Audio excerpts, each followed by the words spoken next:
Nah, Nahdlatul Aulia 24 September 2023 itu akan menggelar istighosah atau zikir akbar di Gelora Bung Karno. Di Stadion Madianya. Di Stadion Madianya, Gelora Bung Karno. Kenapa Syekh Anda memilih Gelora Bung Karno? Apa ada makna khusus ini Gelora Bung Karno ini? Ya, memang ada makna spesifik ya. Nama Gelora Bung Karno itu adalah simbol daripada dunia, karena orang boleh aja tidak mengenal Indonesia, tapi kalau menyebut Bung Karno atau Gelora Bung Karno, dia tahu gitu ya. Oke, ya. Nah, Nahdlatul Aulia itu adalah tempat penggodokan orang-orang Thariqah yang melandaskan diri kepada tauhid. Nah, itu harus digelorakan kepada bangsa ini. Jadi tujuan kita cuma satu organisasi ini, yaitu mentorikohkan masyarakat, memasyarakatkan Thariqah, menggelorakan Thariqah kepada bangsa Indonesia. Bukan partai gelora ya? Bukan, dan menggelorakan tauhid. Jadi besok acaranya Nahdlatul Aulia dan Terah Wali Songo ya? Itu Buya Said Akil mewakili Terah Wali Songo lah. Terah Wali Songo. Assalamualaikum warahmatullahi wabarakatuh. Pemirsa pada Suat TV, saya sekarang berada di Joglo yang biasa Riyadhah Thariqah Qadiriyah Naqsabandiyah, pimpinan Syekh Khotibul Umam Wirano. Apa kabarnya Syekh? Assalamualaikum warahmatullahi wabarakatuh, Mas Yusuf. Alhamdulillah baik-baik, sehat. Malam Jumat kita ketemu lagi. Ya pemirsa, ini Joglo model Jawa, dan di sini di samping Joglo sini ini ada makam guru besar dari Thariqah Qadiriyah Naqsabandiyah, Syekh Sirojuddin Ilyas. Syekh Sirojuddin Ilyas. Nah, Syekh, ini Nahdlatul Aulia tentu bukan sekedar nama. Nahdlatul Aulia berarti kebangkitan para aulia, para wali. Kalau Nahdlatul Ulama berarti kebangkitan para ulama. Nah, ini lebih tinggi lagi nih. Ngeri-ngeri sedap ini namanya nih. Ya, jadi guru kami ini Gustin atau Syekh Sirojuddin Ilyas ini aslinya Pujon, Malang. Baru hijrah ke Jakarta tahun 2000. Nah, beliau waktu masih kecil itu, maksudnya masih berusia 7 tahun, dia mondok di Kiai Said di Begawan. Begawan itu juga di Malang juga. Nah, itu kira-kira 9 tahun itu baru pulang. Kemudian usia 20 tahun itu beliau dapat hidayah untuk mendirikan Jamiah Nahdlatul Aulia. Nahdlatul Aulia. Jadi dia masih bingung juga, masih muda, belum juga diangkat Allah jadi mursyid, belum. Nah, karena sejak kecil beliau sering sowan ke Mbah Hamid, karena abahnya beliau Syekh Ilyas itu mukholidnya Kiai Abdul Hamid Pasuruan. Jadi seringlah sejak kecil tinggal di Mbah Hamid. Maka beliau atas saran abahnya Kiai Ilyas, sudah kamu konsultasi sama Mbah Hamid Pasuruan. Nah, kemudian sama Mbah Hamid dibilangin, loh ini bagus ini Nahdlatul Aulia, yang nanti bisa membawa para insan-insan manusia atau rohaninya manusia kepada Allah, gitu. Bagus ini. Karena jiwa wali itu kan jiwa orang-orang yang selalu insannya bersama Allah. Bagus ini organisasi ini, terusin aja. Tapi jangan lupa Din, kata Mbah Hamid, suatu saat nanti akan banyak partai politik. Nah, jangan sampai Nahdlatul Aulia menjadi partai politik. Nah, itu pesan Mbah Hamid itu. Jangan partai politik. Nah, jadi Nahdlatul Aulia itu khusus yaitu penggemblengan Thariqah Qadiriyah Naqsabandiyah. Tidak hanya Qadiriyah Naqsabandiyah, banyak juga jamaah di Thariqah lain di sini. Ada juga. Ada juga Sadiliyah, ada juga Qadiriyah saja. Ada juga Naqsabandiyah aja. Jadi ini khusus masalah ketorikohan, masalah ketauhidan Amalia dan ibarat ADART-nya itu anggaran dasarnya tauhid, anggaran rumah tangganya itu zikir. Zikir itu ya. Jadi bagi Anda yang ingin mendekatkan diri kepada Tuhan gitu ya, ya tempatnya di sini nih, di Nahdlatul Aulia. Ya, salah satunya. Fokusnya di salah satunya. Nah, Nahdlatul Aulia 24 September 2023 itu akan menggelar istighosah atau zikir akbar itu di Gelora Bung Karno. Ya, di Stadion Madianya. Di Stadion Madianya, Gelora Bung Karno. Ya. Kenapa Syekh Anda memilih Gelora Bung Karno? Apa ada makna khusus ini Gelora Bung Karno ini? Ya, memang ada makna spesifik ya. Jadi beliau ini sebenarnya sebelum tahun 2020 ketika COVID masih kenceng-kencengnya, itu kita bikin bersama Gustin ini Amalia di Tambi. Tambi itu satu tempat perkebunan teh di Wonosobo. Oh, oke. Nah, di situ apa yang disebut Amalia bersama, dan sejak saat itu tanggal 12 tahun 2020 saya ditunjuk sama beliau untuk meneruskan perjuangan untuk istilahnya mengetuai Nahdlatul Aulia. Iya. Sebenarnya beliau memang sudah mulai ada tanda-tanda beliau mau dipanggil, karena pada murid yang lain bilang, saya nanti dipanggil Allah kalau sudah menyerahkan tongkat kepemimpinan kepada seseorang yang sampai sekarang masih belum dapat petunjuk waktu itu. Jadi teman-teman yang lain itu pada tahu bahwa waduh ini Gus sudah hampir nih, karena sudah. Nah, sejak itu beliau menyampaikan bahwa saya membangun pelajaran tauhid, memulai pelajaran tauhid itu di Masjid Al-Bina, Gelora Bung Karno. Oh, nah, Bana Yabni binaan, namanya bangunan. Jadi membangun pondasi ilmu tauhid dan thariqah itu justru tahun 2000 dimulai dari Masjid Al-Bina. Oh, di Masjid Al-Bina itu yang ada di Gelora Bung Karno. Di Gelora Bung Karno. Di pintu 1. Pintu 1. Oke. Jadi beliau ibaratnya sudah punya petunjuk bahwa Gelora Bung Karno itu sesuatu yang istimewa. Pertama dari sisi nama, ini ada seorang yang secara syariat memerdekakan bangsa ini dan mendaulatkan bangsa ini. Indonesia merdeka harus berdaulat.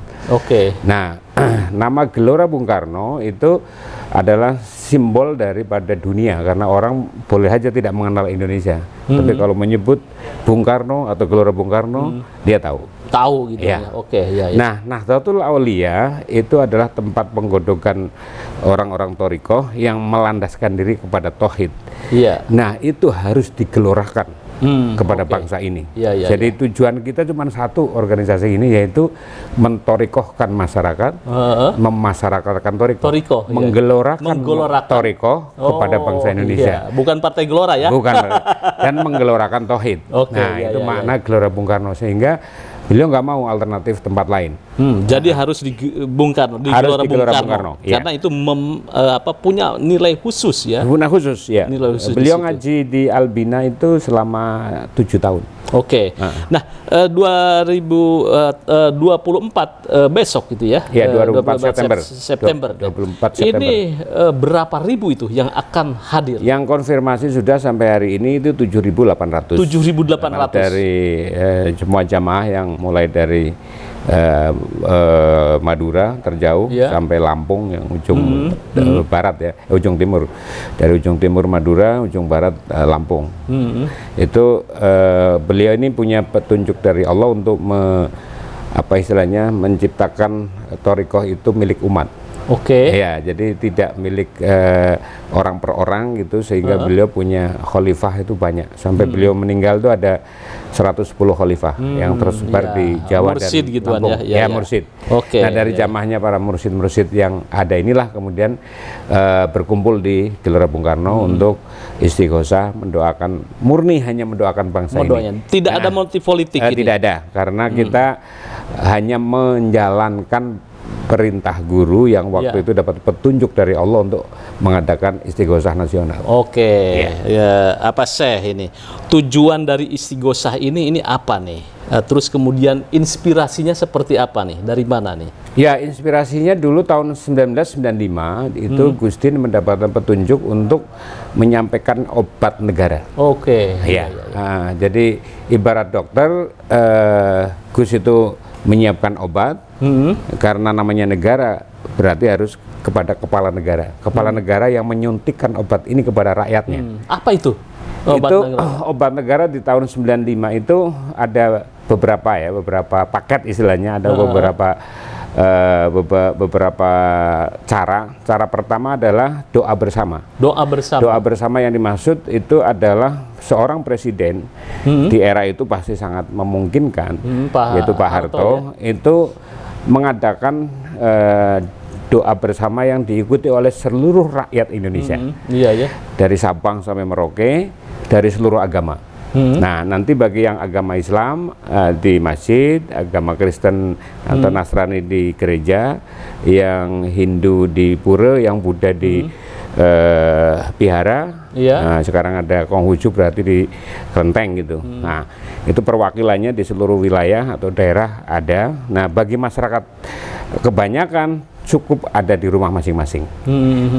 Dan Presiden menghentikan seluruh aktivitas bangsa Indonesia itu sejenak, setengah jam untuk mendoakan bangsanya sendiri. Wah, nah, itu luar biasa, ininya petunjuknya itu. Petunjuknya sudah itu disampaikan kepada Presiden pertama yang berhasil ditemui sama Gustin itu Pak Kiai Abdurrahman Wahid.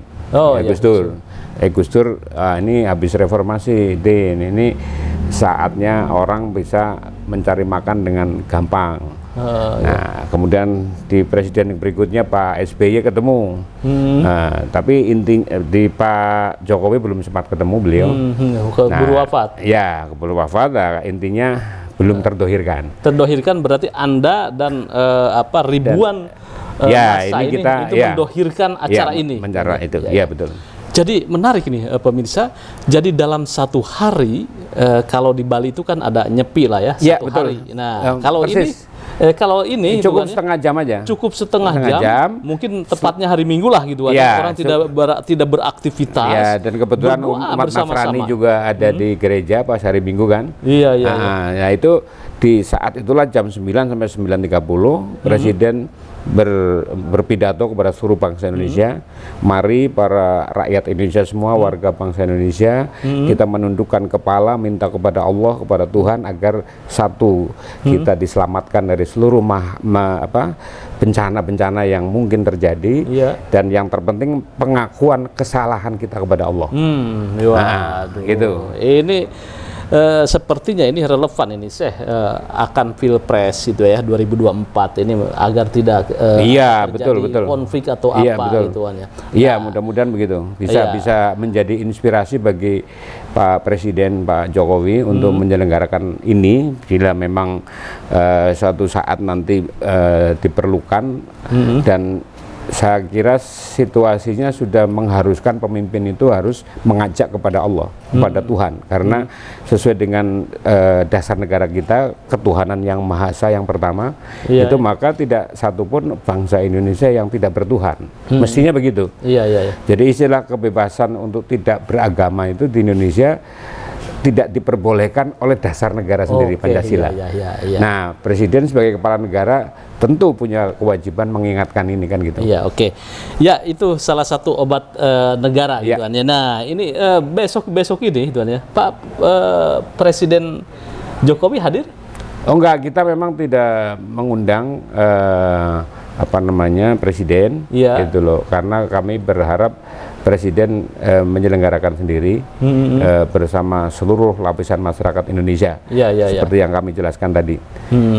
Kita mengundang Pak Yai Said Akil Siroj untuk memberikan tausiahnya tausiahnya.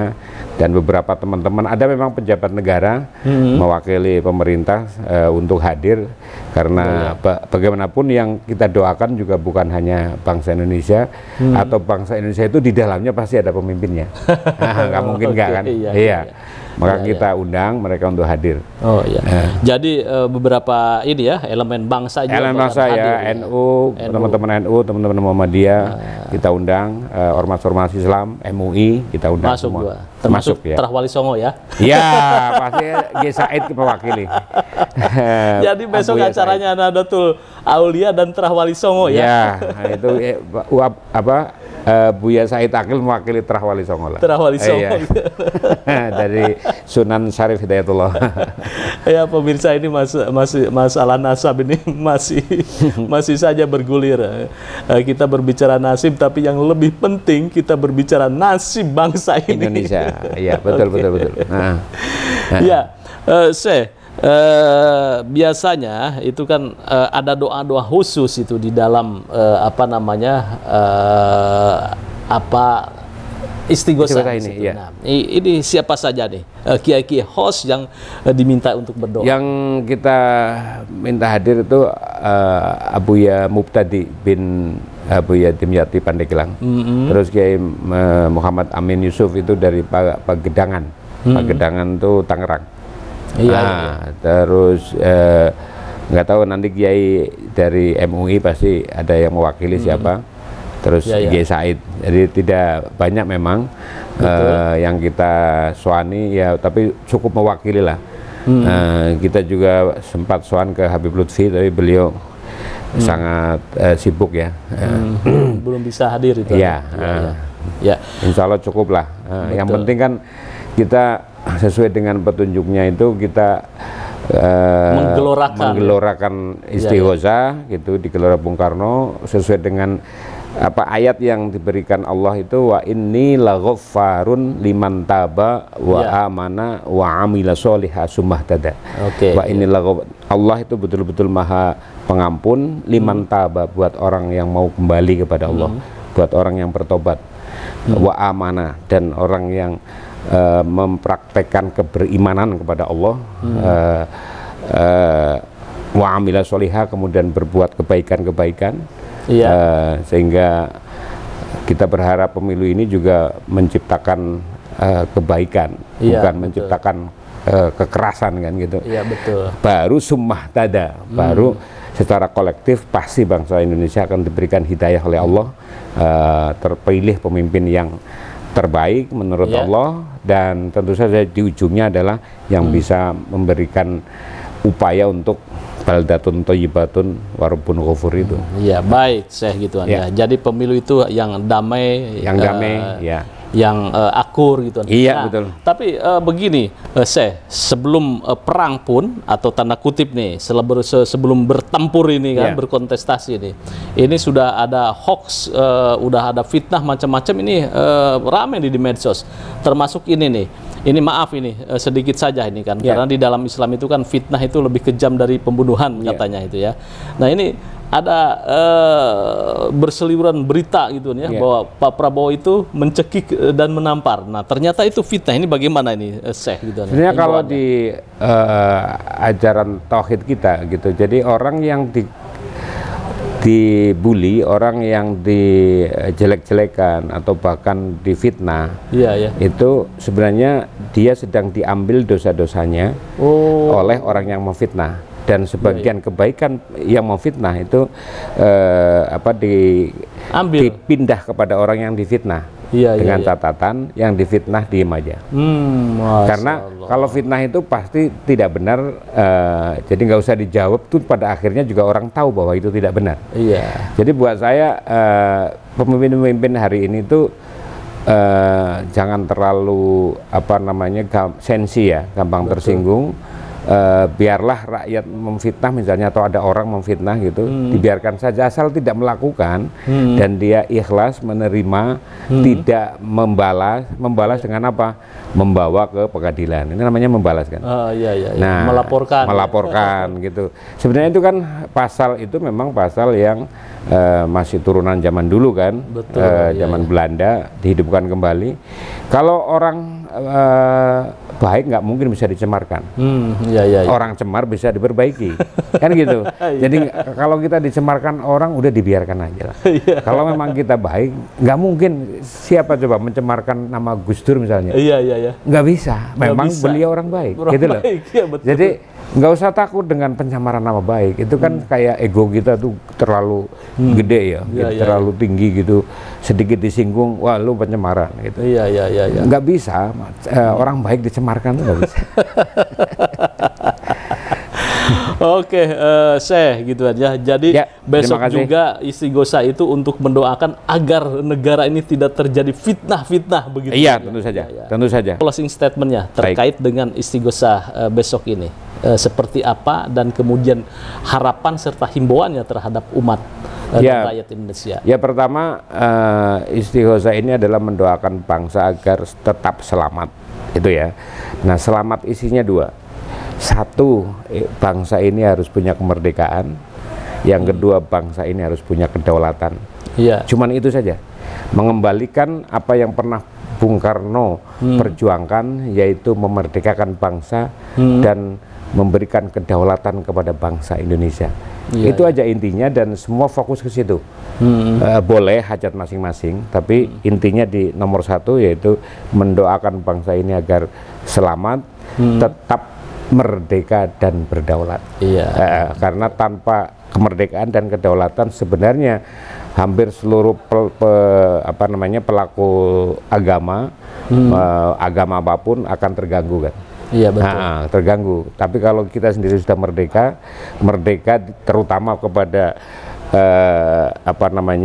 kepada segala ketakutan-ketakutan yang menjadi bayangan bangsa ini, ketakutan besok mau rusuh, ketakutan besok mau banyak konflik, itu kan ketakutan. Betul. Kita harus merdeka dulu, harus berdaulat dulu, berdaulat dari seluruh model penjajahan. Insya Allah Indonesia pasti selamat. Baik, gitu. Oke. Terima kasih, Syekh. Terima kasih Mas Yusuf. Dan pada pemirsa, pada Suka TV, dimanapun Anda berada yang ingin berpartisipasi atau ikut bergabung di dalam Istighosa Akbar 24 September, mulainya Minggu pagi ya, jam 7 ya. Silakan berbondong-bondong nanti ke Gelora Bung Karno ya, Stadion Madia. Mari kita hadiri untuk Istighosa Akbar, mendoakan bangsa ini agar terhindar dari berbagai malapetaka. Bagaimana menurut Anda? Saya tunggu komentarnya. Terima kasih. Jangan lupa like, share, subscribe pada Suka TV. Wassalamualaikum warahmatullahi wabarakatuh. Waalaikumsalam warahmatullahi wabarakatuh.